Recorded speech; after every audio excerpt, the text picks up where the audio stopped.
terima kasih Bang Sukma, Kanda sudah hadir, Bang Haidar memang nggak hadir tadi sudah dikonfirmasi, dan teman-teman karena hujan banyak yang kejebak.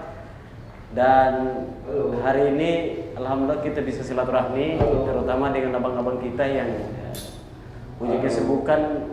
Harusnya di hari Minggu ini mereka dengan istri dan anak tercinta, tapi luar biasa karena aktivis dan hari ini bisa hadir. Kita JCC Network Bang, jadi sebelumnya hari ini memang cuman kita mau launching program kita yaitu Teras JCC Bang. Jadi awalnya flyer jalan itu anak-anak kira JCC yang di Senayan. Cuma JCC kita ini jurnalis dan konten kreator.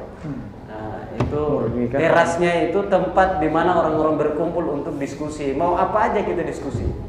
Jadi itulah lahirnya JCC, dan dari melihat perkembangan teman-teman aktivis hari ini, yang harus mereka lakukan itu sudah banyak diambil oleh artis, terus para komikan ini mereka ngambil alih itu.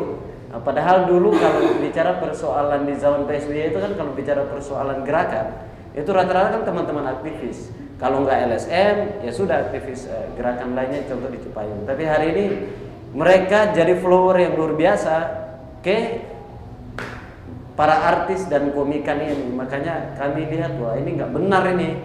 Kalau kita diam saja ya lahirlah kita kumpul karena keseringan kita ini sering menulis di media online dan jadi konten kreator, ya udah kita harus punya wadah di mana ada teras kumpulnya teman-teman agar berdiskusi tentang problem kebangsaan dan pikiran-pikirannya. Sebelum itu untuk kita lanjut ke diskusi, Kakak Willy sebagai yang kami nobatkan sebagai koordinator JCC mungkin kasih sedikit ucapan selamat datang lah kepada abang-abang kita dan teman-teman yang hadir. Silakan Kakak Willy. Assalamualaikum warahmatullahi wabarakatuh. Waalaikumsalam warahmatullahi wabarakatuh. Kita semua yang saya hormati rekan Yahuan, Kanda Sukma, kawan-kawan semua. Terima kasih. Jadi sebenarnya ya saya sedikit menambahkan tadi yang disampaikan Abang Abdullah Rai. Jadi teras JCC Network ini lahir daripada diskusi dan gelisah. Jadi kenapa kita, karena memang pelaut yang hebat itu kan nggak lahir dari laut yang tenang, dia pasti lahir dari badai dan gelombang. Jadi ini kan daripada kegelisahan ini kemudian kita diskusikan, karena memang akhir-akhir ini kawan-kawan aktivis dan termasuk jurnalis kita itu ketika kita mau sampaikan pemikiran kita yang untuk kemaslahatan orang banyak itu selalu terganjal di kepentingan oligarki dan kepentingan politik pemilik media. Nah kemudian kita membentuk salah satu karena kita udah punya banyak channel-channel, dan kemudian selain kita menulis kawan-kawan aktivis, dan kita juga punya nih ruang sendiri yang sudah diikuti beberapa banyak orang. Nah karena kita udah punya ruang sendiri, akhirnya kita kumpulkan itu ada ruang bicara, ruang berita dan lain sebagainya. Ada kontributor dan masih banyak lagi. Ini udah jalan udah sekitar ada mau 3 tahunan Bang, udah jalan udah lama. Karena kita pikir ini kalau dibiarkan saja kan, kalau kayak sapu itu kan cuma satu aja kita sapu kan nggak bakal bersih kan. Jadi kita kumpulkan, kita satukan untuk biarkan yang ini untuk kita jadikan sebagai ruang di mana untuk memfasilitasi abang-abang dan kawan-kawan semua yang ingin bicara terkait persoalan politik, persoalan humanisme, persoalan ekonomi, dan persoalan-persoalan lain yang ketika kalau kita mau bicara itu kepentingan politik dan kepentingan yang media itu nggak mengizinkan. Nah kita mengizinkan itu karena ini ada ruang yang bebas sebenarnya. Karena kita selama ini merasa nggak bebas gitu. Jadi kita kumpulkan itu semua, dan kemudian kita bangun ini yang namanya JCC Network. Nanti kita publikasikan di beberapa media platform, dan kita bangun jaringan wartawan juga ada, jadi paling kita publikasikan di situ. Itu tujuan kita. Karena memang kalau tanya terkait hidup ini kan tujuannya apa? Tujuannya kita yang berbuat baik kan, kita jalani ya. Mungkin hanya itu saja. Sekian dan terima kasih buat Bang Irwan dan Bang Sukma yang sudah mau datang di teras JCC. Terima kasih. Waalaikumsalam warahmatullahi wabarakatuh.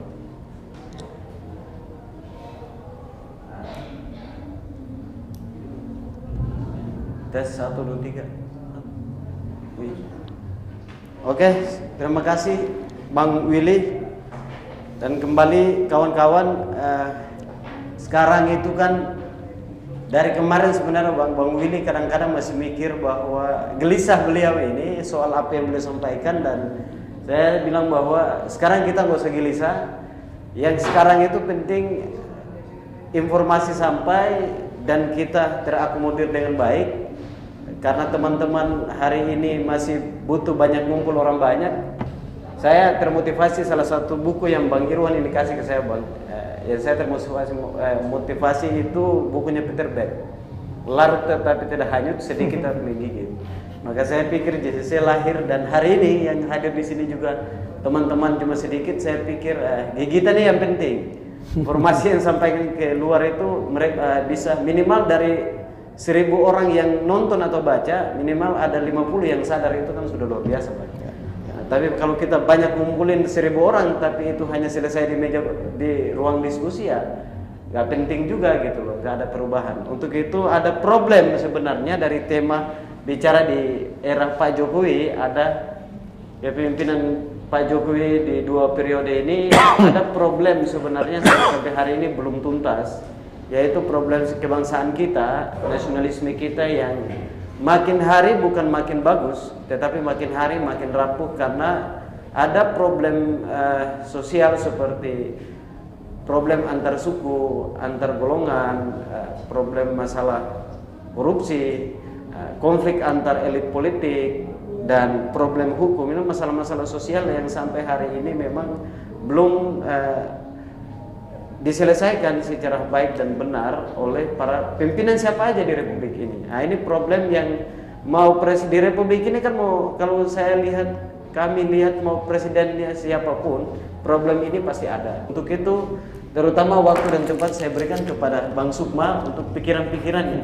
Nah, kalau di teras JCC ini, kalau yang senior itu harus dari belakang, Pak. Jadi karena ini anak muda duluan ya, kepentingannya hari ini kan konsepnya yang muda memimpin. Jadi harus anak muda dulu, Pak. Silakan. Jadi orang tua ini memberikan masukan, kalau yang muda salah dia bisa kasih masukan. Silakan, Pak. Sudah lewat setengah abad. Oke, Bang, silakan. Jadi gini, kalau sekarang kita melihat memang era sekarang ini adalah era digital ya. Artinya tidak bisa dilepaskan. Dan kecepatan ini begitu luar biasa dan masif gitu kan. Tadi sudah sempat dibuka oleh diawali Bung Rian, bahwa memang ruang-ruang yang tadinya diharapkan oleh para aktivis segala macam yang untuk berbicara segala macam, justru malah sekarang diisi ruang-ruang oleh orang yang di luar itu. Banyak selebgram yang bicara mengenai, mulai menyinggung politik. Kemudian banyak komika dengan gayanya kemudian sudah mulai menyinggung politik gitu kan. Nah, ini penting sebenarnya gitu. Kalau kita mulai sadari bahwa sebenarnya juga pemerintah harus mulai menyambut hal ini gitu kan. Karena memang digitalisasi ini menjadi satu metode, menjadi satu cara untuk berkomunikasi dengan cepat. Gitu kan. Nah, yang jadi persoalan adalah sekarang ini bagaimana ruang digital ini diciptakan untuk kepentingan bangsa dan negara. Ya kan? Ketika kita bicara tadi ada permasalahan nasionalisme, kebangsaan, dan ekonomi, ya kan? Ini juga harus menjadi hal yang perlu disoroti betul. Ketika bagaimana pemerintah atau negara ini mencoba untuk mengajak seluruh masyarakat memahami digital, kemudian mulai mengembangkan digital di setiap wilayah, gitu kan? Tapi tidak membangun basic yang namanya apa sih yang diharapkan oleh negara ini, gitu kan? Seperti semacam dibiarkan terbuka semuanya, gitu kan? Tapi belum ada arah yang mau dituju secara masifnya seperti apa. Artinya begini, kalau kita mau bicara membangun nasionalisme, metode ini perlu dipikirkan gitu loh dengan yang namanya media sosial ini. Apa yang mulai mau dibangun, ya kan? Apakah kemudian pemerintah menyiapkan infrastruktur khususnya yang ada korelasinya dengan masalah pendidikan misalkan. Pendidikan sekarang dengan berbagai macam perkembangan tidak harus juga secara langsung bersekolah, ada juga melalui media-media yang lain gitu kan. Tapi pertanyaannya apa yang mau disampaikan? Apakah sebatas hanya kurikulumnya tanpa disisipi yang namanya nasionalisme? Nah, problem kedua adalah begini, ketika kita bicara masyarakat diminta untuk melek teknologi, ya kan? Nah, ini kaitannya dengan masalah ekonomi. Masyarakat diminta untuk melek teknologi, kemudian bicara mengenai persatuan dan kesatuan, tapi tidak ada satu program yang diciptakan untuk mengarahkan ke sana. Seperti kita lihat, yang ada masyarakat ini menjadikan teknologi ini sekarang ini sebagai sumber untuk pendapatan, bukan sebagai sumber untuk mengaspirasikan pendapat ataupun menyampaikan pemikiran dan gagasan, tapi lebih kepada faktor ekonominya. Sehingga ketika konten-konten yang kemudian dibuat, kemudian apapun yang dilakukan, bahkan sampai di daerah pun sekarang orang sibuk menjadi YouTuber, orang sibuk menjadi blogger. Tapi motivasinya apa nih? Motivasinya adalah ekonomi. Gitu loh. Tidak ada motivasi yang mengarah kepada motivasi mengenai bagaimana ke depan bangsa ini, gitu kan. Nah, tapi juga tidak bisa disalahkan karena memang tidak ada ruang yang dibangun di sana. Gitu. Tidak ada satu, misalkan sekarang ini pemerintah sibuk dengan yang namanya literasi narasi lebih kepada radikal kemudian. Mereka sibuk untuk kemudian menanggulangi efek dari radikal melalui filter di media misalkan gitu kan. Tapi kan yang dibutuhkan apa nih? Jadi lompat gitu loh. Tidak ada satu semacam ide atau gagasan atau program yang memang terstruktur.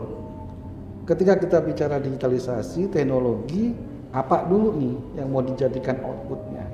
Kita mau mengembangkan wawasan kebangsaan misalkan, kita mau mengembangkan nasionalisme.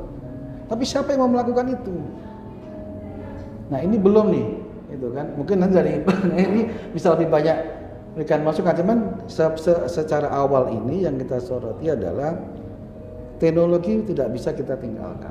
Kecepatan digital harus bisa kita manfaatkan. Tapi seperti dengan yang dibahas dalam diskusi kali ini, arah kepada nasionalismenya apa? Gitu kan. Kemudian bagaimana caranya? Siapa targetnya? Kan gitu. Nah, yang ada sekarang ini kebebasan. Kita juga tidak punya platform-platform khusus yang dibentuk untuk mengarah ke sana. Yang kita tahu yang ada TikTok, yang ada yang lain-lain itu mau bicara apa itu? Mau bicara gagasan di situ? Nggak ada.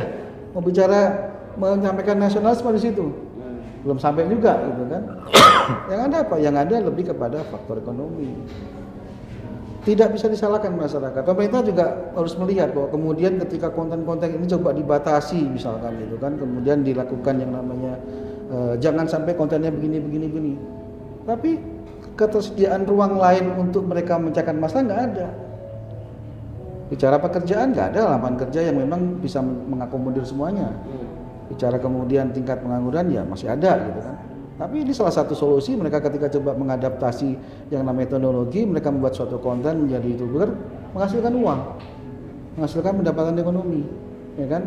Nah ini yang perlu disadari gitu, bahwa ketika kita bicaranya teknologi untuk program nasionalisme, untuk program itu, nah itu harus ada satu program yang jelas yang harus dibuat, gitu kan?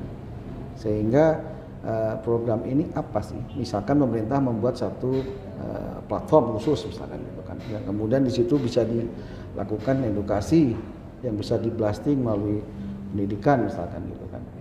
Itu kan menjadikan paling enggak itu semua orang itu mengerti dulu, mendengar. Ini kita sudah mungkin mulai makin hilang nih. Ya kan kita bicara yang namanya Sumpah Pemuda, kepahlawanan. Tema-tema itu sudah hilang. Gitu loh. Tema-tema itu sudah hilang. Nah, apa namanya? Ini yang harus mulai dipikirkan dahulu. Oke Bang Sukma, Abang kan di Jakarta ya, artinya hari ini punya sebagai seorang aktivis Repdem ya, artinya punya tanggung jawab sosial yang hari ini mungkin hari ini Abang pikirkan, yang kita minimal dari hasil pikiran Abang minimal orang Jakarta ini ada dari 1.500 400 orang yang bisa bangun tidur bahwa iya ini yang harus kami lakukan. Apa kira-kira problem di Jakarta hari ini yang harus dibereskan oleh baik pemerintah DKI maupun pemerintah pusat? Gini, kita sendiri dari Repdem itu sudah mulai memikirkan dan mentransformasikan mengenai perkembangannya. Jadi ketika kemarin juga ada pembahasan di tingkat Dewan Pimpinan Nasional, itu sudah mengarah kepada yang namanya bagaimana mentransformasikan digital untuk advokasi. Artinya kalau kita bicara yang namanya turun ke masyarakat ke bawah, itu juga memerlukan waktu dan juga memerlukan banyak hal lah, gitu kan, seperti itu. Tapi bicara teknologi ini yang coba kita lakukan sekarang yang terdekat adalah di Repdem itu bagaimana kita mengadvokasi masyarakat melalui teknologi. Artinya ketika ada permasalahan-permasalahan bisa disampaikan langsung dengan adanya kecepatan teknologi. Kita buka ruang, di situ ada media sosial, kita buka ada ruang, kemudian ruang komunikasi digital lain yang kita buka untuk menyalurkan ketika kemudian ada permasalahan-permasalahan yang kemudian bisa kita teruskan kepada pimpinan di Jakarta ataupun di tingkat pusat. Itu salah satu cara yang coba kita sudah mulai lakukan gitu loh. Untuk itu kita adaptif terhadap perkembangan teknologi. Oke, luar biasa Bang. Di Jakarta ini sama sebenarnya penyakit pembangunan dan nasionalisme ini kan di Jakarta sangat luar biasa, banyak. Itu dia 11-12 sama pusat lah kira-kira begitu. Lalu ini di Jakarta ini sudah mau tinggal, kalau fokusnya Pak Jokowi harapannya kan 2024 ini Jakarta jadi mantan ibu kota. Lalu masyarakat diarahkan ke kota baru namanya IKN. Sebagai pesan dari orang Jakarta Bang, harapan jangan sampai masalah yang ada di Jakarta ini dibawa ke sana lagi. Nah itu bagaimana Bang? Ya ini kan sebenarnya sudah bisa menjadi pilot projectnya, contoh nyata gitu kan, contoh nyata bahwa Jakarta sebagai ibu kota yang sekian lama itu kan dengan berbagai macam persoalannya kemudian mau dipindahkan ibu kotanya. Artinya persoalan-persoalan itu kan bisa kita kemudian garis bawahi. Di Jakarta ini persoalan paling mendasar apa sih? Misalkan transportasi, kemacetan. Bagaimana juga kemudian ini jangan sampai kemudian mendesain suatu wilayah ibu kota tanpa berpikir ibu kota ini mau berapa lama lagi, gitu kan? Artinya dari sisi pembangunan kita berharapkan rencana baik itu infrastruktur maupun rencana pembangunan itu sudah kita bicaranya bukan per 5 tahun, ya kan? Kadang-kadang kan ketika pergantian pemimpin ada kebijakan yang berbeda lagi, Nah, kita berharap sebenarnya negara kita ini sudah mulai menyusun desain yang sangat jauh, gitu loh, sehingga ini bisa master plan ini digunakan terus menerus. Pembangunan kita bicara untuk 30 tahun atau 50 tahun ke depan gitu kan, yang basicnya di situ.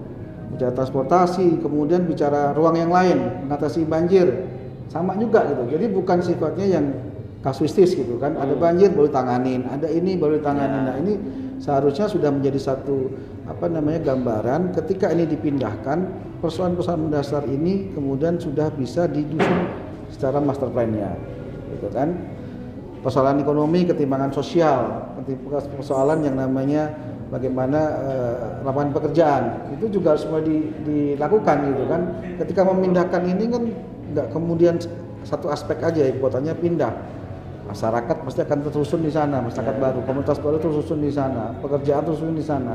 Ini jangan sampai juga bukan persoalan baru lagi di sana. Ini harus betul-betul satu rangkaian yang ketika ini memang rencananya sesuai dengan harapan pemerintah tahun 2024 ini sudah mulai pindah, itu betul-betul sudah hilanglah persoalan-persoalan yang mendasar seperti tadi. Ya gitu Bang, makanya saya tanya ini karena begini, di Jakarta ini kan hari ini setiap gubernur atau pemerintah presiden sekalipun, kemiskinan itu tetap ada tumbuh subur begitu, itu satu. Yang kedua adalah di Jakarta itu sebenarnya biang kerok daripada problem sosial salah satunya adalah konflik antar ormas ya, antara suku, antar bangsa. Nah, ini kan ada di Jakarta. Makanya saya pikir ya memang harus jangan sampai ini dibawa ke sana, kan kira-kira begitu. Lalu terakhir Bang, sebagai anak Jakarta, sebagai orang yang hari ini punya beban untuk bagaimana ikut membereskan problem sosial dan lain-lain di Jakarta, apa sih problem yang paling menurut Abang yang paling parah di Jakarta yang harus segera dibereskan? Ya kita lihat ya persoalan Jakarta dari salah satu aja Bang kira-kira. Ya, jadi contoh. paling utama adalah kita bicara yang paling mendasar dirasakan itu kita bicara kemacetan. Kita bisa lihat lah kemacetan itu hilang pada saat COVID. Ya kan? Orang bisa merasakan, oh kita merasakan jalan los. Kalau dulu kita merasakan jalan los enak itu ketika mau lebaran ya Pak. Lebaran enak, Jakarta lengang gitu kan. Tiba-tiba itu harus berlaku 1 minggu kadang-kadang. Karena begitu harus kembali ke Jakarta itu kemacetan luar biasa lagi. Sekarang kita diuji kemarin dengan COVID 2 tahun, Jakarta lengang. Kemudian seolah-olah menjadi satu gambaran kesuksesan nih. Wah, kesuksesan seorang gubernur misalkan gitu kan. Jakarta sepi. Iya Jakarta sepi. Tapi sepi karena COVID, adanya PPKM. Dan itu terlihat jelas ketika kemudian mulai dilonggarkan, bagaimana kemacetan berulang lagi dan bahkan lebih parah. Kenapa? Orang yang tadinya menahan diri karena ketakutan dengan COVID, kemudian orang harus mencari uang lagi untuk bertahan hidup gitu kan.